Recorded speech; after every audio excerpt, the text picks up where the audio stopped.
Friends, I am Tamanna and welcome back to my channel. तो इस video में मैं केवल जो गर्ल्स मेडिकल होता है मैं उस पर बात करूँगी। ये वीडियो केवल लड़कियों के लिए है। अगर कोई बॉयज़ वीडियो देख भी रहे हैं तो आई होप वो वीडियो की बातों को समझेंगे, ये उनको इन्फॉर्मेटिव लगेगा। और जो भी उनके पास में कोई फीमेल कैंडिडेट है, मतलब उनकी कोई फैमिली या फ्रेंड में कोई प्रिपरेशन कर रहा होगा SSC GD का और जिनका रिजल्ट पे नाम हो गया मैं मेडिकल देने जा रही, तो उनके पास आप शेयर कर सकते हैं।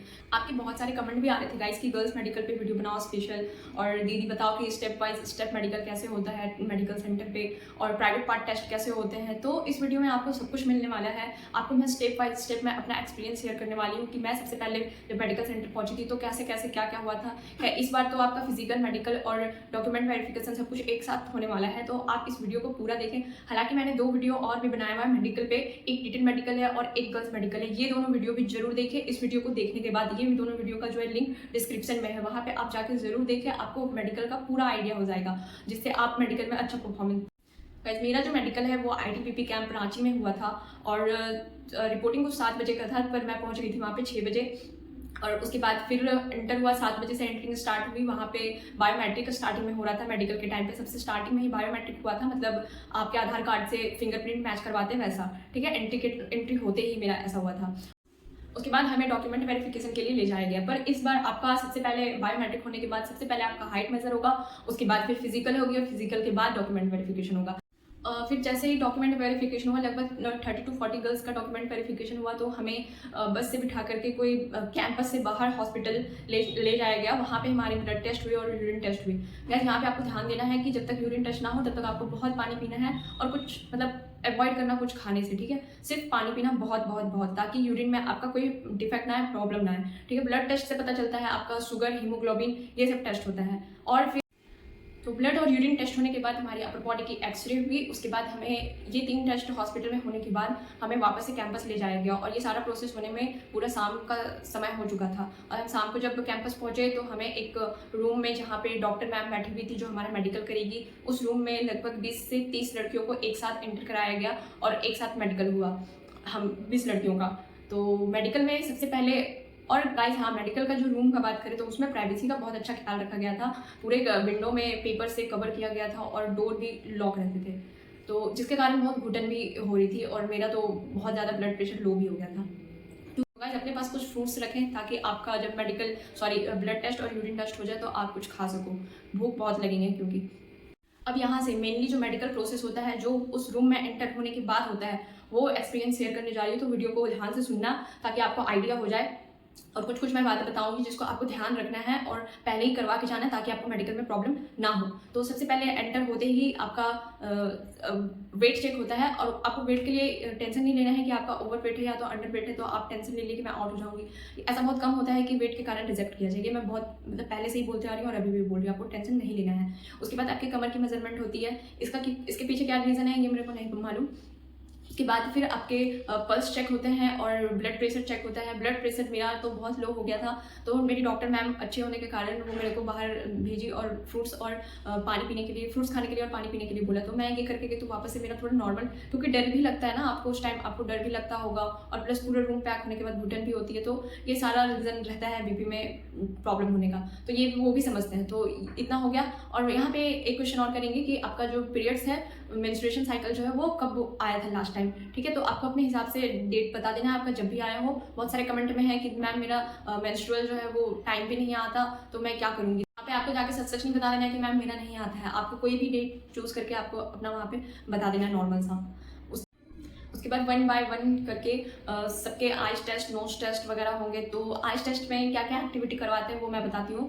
कि सबसे पहले जो है वो उन टेबल पे एक बुक होता है, उसके हेडलाइंस पढ़ने बोलते हैं, जो बड़े लेटर्स में लिखे होते हैं वो भी, और जो छोटे छोटे लेटर्स में लिखे होते हैं वो भी, जो सेंटेंस होता है वो पढ़ने के लिए बोलेंगे, ठीक है। उसके बाद फिर एक कलर ब्लाइंडनेस चेक करने के लिए एक बुक होता है, तो उसको वो रीड करने के लिए बोलते हैं कि इस पर क्या लिखा हुआ है, इस पर क्या लिखा हुआ है। तो ये हो गया। उसके बाद उनके पास कोई पेन या पेंसिल होती है, तो उसको रोटेट करते हैं या फिर डायरेक्शन उसका मूव करते हैं, तो उस डायरेक्शन में आपको देखना है, मतलब सिर्फ आपका फेस सामने होना चाहिए और आईज की मूवमेंट होनी चाहिए, तो वो बिल्कुल प्रॉपर मूवमेंट होनी चाहिए। तो ये सब आइज टेस्ट में हो गया। हाँ, और उसके बाद फिर कुछ दूरी डिस्टेंस पे खड़े होकर के, जो मैंने बताया, आई विजन 6x6 होनी चाहिए। तो वहाँ पे क्या होता है कि बोर्ड लिखा रहता है, वहाँ पे मतलब कुछ कुछ लिखा रहता है, वो आपको वो अपना हाथ रखते जाएंगे और आपको वहाँ उस दूर से पढ़ना है। कभी एक बार दोनों आंखों से पढ़ना है, एक बार आपको एक आंख बंद करने के लिए बोलेंगे और पढ़ने बोलेंगे, और फिर दोनों आंख से ऐसे मतलब प्रॉपर। तो आपको वहाँ पे सही सही बताना है, ठीक है। कॉन्फिडेंस रहना है और आपको कॉन्फिडेंटली वहाँ पे सब कुछ बताना भी है। तो इससे आपका आई चेकअप हो गया। आइज का मैंने बता दिया, अगर आपका वैक्स है तो रिमूव करा लेना। उसके बाद तित का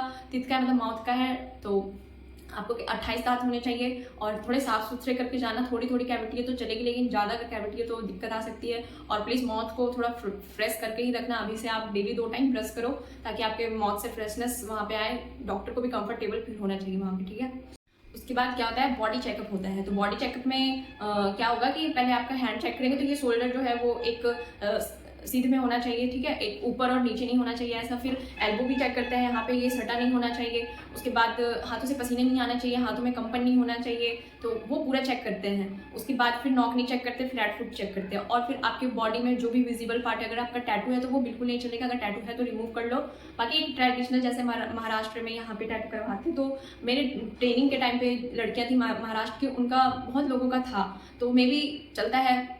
और मतलब ये मैंने पहले भी बोला है, पिछले वीडियो में भी बताया था मैंने कि टैटू बहुत डिपेंड करता है कि डॉक्टर आपको कैसे हैं वहाँ पे, डॉक्टर आपको कितना क्या रिलैक्सेशन देंगे या नहीं देंगे। वो छोटी सी चीज़ में रिजेक्ट करना चाहेंगे तो कर देंगे, उनके मूड पे भी बहुत डिपेंड करता है, और आपको छूट देना चाहेंगे तो उन पर बहुत डिपेंड करता है।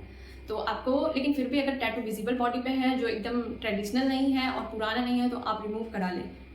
वेरिकोस वेन्स हैं वो नहीं होना चाहिए। तो ये सब सारे प्रॉब्लम्स हैं। और कुछ एक्सरसाइजेस करवाते हैं वो, जिनको आपको प्रॉपर करना है, जिससे पता चलता है कि कहीं पैर की हड्डी, उंगली की हड्डी कभी टूटी तो नहीं है। जैसे आपको इस तरह करके हाथ पैर बंद करने बोलेंगे, हाथ को रोटेट करने बोलेंगे पूरा सीधा करके, तो आपको कोशिश करना है कि अंदर से ही हम हाथों को मूव करें, ठीक है। और उसके बाद ऐसे बहुत छोटे छोटे एक्सरसाइजेस करवाते हैं वो, जिसको आपको करना है। अगर बॉडी में कुछ निशान वगैरह है तो वो पूछते हैं कि ये किस चीज़ का निशान है। तो एलर्जी का अगर निशान होता है तो वो एक्सक्यूज दे देते हैं, उससे कोई प्रॉब्लम नहीं है। और अगर ऑपरेशन हुआ है किसी चीज़ का तो प्रॉब्लम हो सकती है आपको। और जो मैरिड वुमेन होती है, अगर उनका बेबी है और वो नॉर्मल डिलीवरी से हुआ है तो चलता है, और ऑपरेशन सर्जरी से हुआ है तो वो बिल्कुल नहीं चलेगा। तो इतने चेकअप होने के बाद आपके जो वहाँ पे डॉक्टर मैम है वो पूरे क्लॉथ को रिमूव करने के लिए बोलेंगे, तो आपको वहाँ पे रिमूव कर लेना है तुरंत ही। क्योंकि अगर आप जरा सा भी हिचकिचाएं, कुछ भी किए, तो उनको गुस्सा बहुत आता है, क्योंकि उनको जल्दी जल्दी करना होता है ना मेडिकल। आप जितनी डिले करोगे तो उनका भी टाइम जाता है, और जो ऐसे नखरे दिखाते हैं उनका तो टाइम जाता ही है, और उनको वो डायरेक्ट आउट भी कर देती है कि अगर नहीं खोलना है तो कोई बात नहीं, तुम जाओ यहाँ से। तो गाइस, तो पर वहाँ तो जॉब का सवाल हो जाता है ना, तो वो करते ही हैं ऐसा। और इसमें कोई दिक्कत भी नहीं है, क्योंकि वहाँ पे जो डॉक्टर है वो तो फीमेल ही है, और ये एक प्रोसेस है, तो प्रोसीजर है, तो इसको फॉलो तो करना पड़ेगा। तो रिमूव कर लेते हैं, वो सबको ही खराब लगता है, पर आपके जैसे ही वहाँ पे और भी तो हैं 20-25 बहनें, तो हिचकिचाना नहीं है, डरना नहीं है, रिमूव कर लेना तुरंत, और फिर तुरंत चेकअप भी हो जाएगा, और फिर तुरंत हो जाना। तो रिमूव करके क्या चेक होता है, तो भाई पाइल्स चेक होता है। और अपर बॉडी में बात करें तो ये ब्रेस्ट में आपके गांठ है क्या, ऐसा चेक होता है। तो ब्रेस्ट कैसे चेक होता है, वो आप लेट जाओगे, आपको लेटाया जाएगा और प्रेस करके वो देखती हैं। और उसके बाद फिर लोअर बॉडी की बात करें तो आपके पाइल्स चेक होते हैं। तो ये प्राइवेट पार्ट में टेस्ट होता है, जिसका आप लोग को मतलब आप लोग बहुत कमेंट करके पूछ रहे थे इसके बारे में।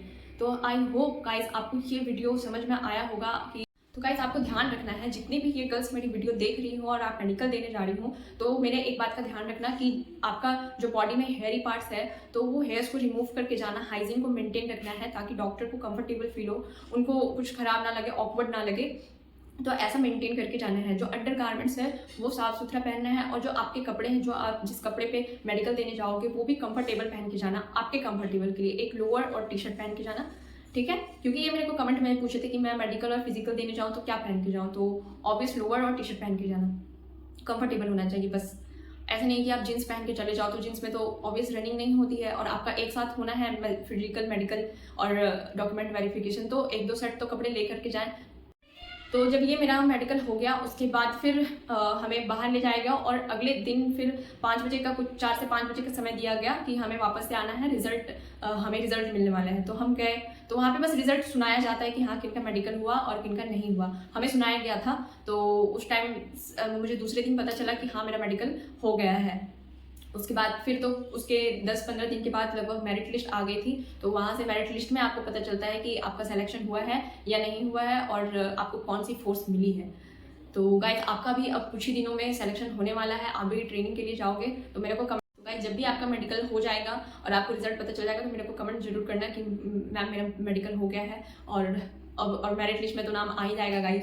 खैर मोटिवेट रहना है आपको और खुश रहना है और सभी बातों का ध्यान रखना है। आप वीडियो देखो, वीडियो से नॉलेज गेन करो। आई होप गाइस जो मैंने अभी आपके साथ अपनी मेडिकल एक्सपीरियंस शेयर किया है वो आपको इन्फॉर्मेटिव लगा हो, और अगर सच में ये वीडियो आपको इन्फॉर्मेटिव लगी हो तो वीडियो को लाइक करना, कमेंट करना और ज़्यादा से ज़्यादा शेयर करना, ताकि मैं इसी तरह आपके लिए इन्फॉर्मेटिव और जेन्युइन वीडियो लाती रहूँ। तो गाइस मिलते हैं अगले वीडियो में, तब तक के लिए tata, bye bye and take care and be optimistic with Tamanna. तो गाइस बाय, थैंक यू।